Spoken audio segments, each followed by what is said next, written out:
Olá, tudo bom? Hoje nós vamos falar sobre dicas práticas para a atuação no mercado. Diante de tantas opções que nós vimos durante a disciplina, como escolher a melhor opção para determinado ambiente? Então, nós vamos trabalhar com base em 4 critérios: funcionalidade, durabilidade, custo e estética, tá? Sem esquecer, claro, do estilo que cada cliente tem em questão. Jamais você vai propor um estilo mais rústico quando o cliente tem um gosto mais sofisticado e o vice-versa. Também temos que propor a melhor combinação entre os materiais. Você não pode escolher o material que vai se aplicar no piso isoladamente e sem fazer sua combinação com o material que vai revestir a parede, além de todos os outros elementos que vão compor o ambiente, como objetos de decoração e mobiliários, por exemplo. Falando um pouco mais da questão do custo. Para propor um material, deve ser levado em consideração o que a gente chama do melhor custo-benefício. Mas como eleger o melhor custo-benefício de um material? Para levar em consideração o custo-benefício, deve ser analisados alguns pontos, como por exemplo, o custo do material da prateleira. Quando você vai comprar um porcelanato, por exemplo, na prateleira você acha o valor daquela pedra, certo? Mas outros valores têm que ser levados em consideração, como por exemplo, qual material vai ser necessário para fazer a fixação desse elemento na parede? Eu vou precisar de argamassa colante, eu vou precisar de gesso cola, vou precisar de cola de contato e por aí vai. Cada material que vai fazer a camada aderente tem um custo unitário. Outro ponto é se será necessário fazer algum tratamento prévio na superfície que vai receber esse material. A superfície já está adequada? Eu vou precisar fazer um nivelamento, uma camada de massa? Esses elementos vão interferir no custo final do acabamento. Outro ponto é com relação à durabilidade do material. É sabido que tem materiais que têm maior resistência que outros. Quanto maior a resistência do material, maior tende a ser a sua durabilidade e, consequentemente, em menos tempo eu vou precisar fazer uma troca, uma substituição desse material. E, por fim, com relação à manutenção que esse material requer. Esse material requer apenas a manutenção simples, cotidiana com a limpeza, ou ele precisa de ilustração, de polimento, de camada de verniz. Se precisa desses tratamentos mais específicos com relação à manutenção, de quanto em quanto tempo essa manutenção precisa ser dada. Quanto menor for o intervalo entre as manutenções, maior será o custo final. Então, com relação nesses 5 pontos que nós acabamos de falar, é que será calculado o custo-benefício do material, e não apenas com base no preço que o produto tem na prateleira. Agora a gente vai aprender a calcular quanto material vai ser necessário para cada ambiente.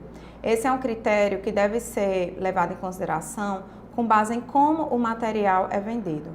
Você pode comprar o material por metro quadrado, por caixa, por lata, por rolo, ok? Primeiro vamos falar com relação ao material que é vendido por metro quadrado. Na maioria dos casos, cerâmica, porcelanato, placas de modo geral, eles são vendidos por caixa. Mas na caixa vem a informação de quantos metros quadrados ali está contido, ou seja, qual vai ser a área de cobertura daquela caixa. Na imagem seguinte vocês vão ter esse melhor detalhamento, mas antes vamos falar de como será feito esse cálculo, ok? Lembrando que é importante acrescentar sobre a área de cobertura 10% desse valor. Por exemplo, se você vai revestir uma parede de 3 metros quadrados, você deve acrescentar 10% desse valor, ou seja, o que resultará em 3,30 metros quadrados. E por que acrescentar esse 10% de valor? Para dar uma garantia na cobertura de perdas por quebra ou mesmo cortes quando é necessário ser feito nessas placas. Então, o cálculo deve ser feito da seguinte forma: a área a ser coberta, mais esses 10% já por garantia de perda, e então dividir pela quantidade que vai ser contida na caixa. Quantos metros quadrados tem naquela caixa? E aí você chega ao valor de quantas caixas são necessárias para se revestir a superfície em questão. Aqui, por exemplo, como eu falei, na imagem, temos a embalagem de 2 caixas, uma de cerâmica e uma de porcelanato. Vocês vão observar aí no círculo vermelho que há a indicação da área que vai ser coberta pela quantidade que vem na caixa. E aí você consegue fazer o cálculo. Agora vamos falar com relação ao material quando ele não é vendido por caixa, e sim por peça. O princípio vai ser bastante semelhante, porque você vai calcular a área da peça em si. Já que você não tem a informação de quanto tem na caixa, você calcula a área da peça.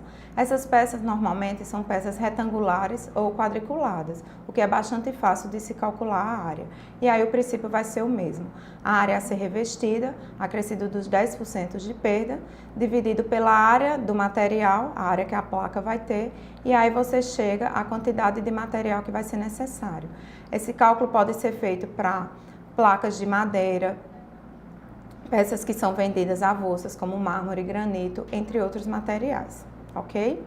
No caso de tintas e massas, o cálculo ele é um pouco mais criterioso, porque nesse caso, a variação o rendimento da demão de um produto para o outro vai variar do fabricante.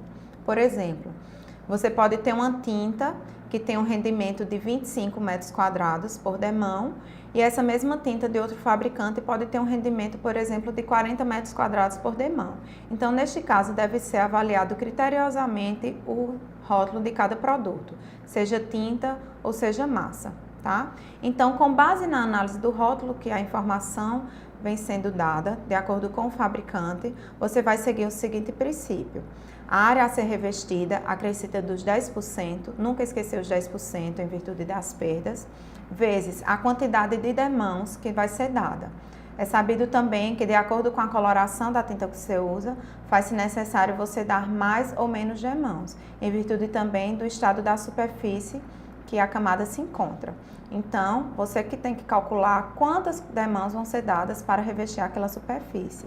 E aí sim, você vai dividir pelo rendimento por demão que o fabricante lhe fornece na informação do rótulo. E aí você chega à quantidade de latas que serão necessárias. Aqui, por exemplo, nessa imagem, temos circulado em verde que essa lata rende 25 metros quadrados por demão. Então, você vai fazer o cálculo com base nessa informação. E ainda, com relação ao material fixador, se você vai usar argamassa, gesso cola, cola de contato, por aí vai, tá? Então, mais uma vez, faz-se necessário que seja observado o rótulo do fabricante, porque cada fabricante pode ter um rendimento diferente. No geral, tem-se que 20 kg de argamassa equivale ao rendimento de 4 metros quadrados de superfície. Esse cálculo ele é muito comum, usado pelos pedreiros, mas é importante reafirmar que deve ser observado a informação contida no rótulo. E aí o cálculo, então, deve ser feito da seguinte maneira. A área a ser revestida, acrescida de 10%, pela perda, dividido pelo rendimento do material, e aí você chega à quantidade que será necessária dos sacos do produto colante, seja argamassa, gesso cola ou mesmo cola de contato. Para finalizar, nós temos o rejunte. O rejunte, como foi visto no material do caderno, ele vai ser usado especificamente quando o material é fornecido em placas, mais especificamente as placas de origem cerâmicas, seja cimentícias ou de argila, e aí faz-se necessário usar o rejunte. Tá? Outra coisa que se deve levar em consideração com relação ao rejunte é que quanto menor o tamanho da placa, maior será a quantidade de rejunte que deverá ser usada, porque haverá uma maior área de contato entre as placas. E aí, os fabricantes trabalham com essa tabela. Observe que quanto maior o tamanho da placa, menor a quantidade de rejunte a ser utilizado. Outra coisa que vai influenciar também é o espaçamento que é dado entre as placas. Essa informação deve ser seguida de acordo com a orientação do fabricante. Se o material tem um maior grau de dilatação, o espaçamento entre as placas deve ser maior.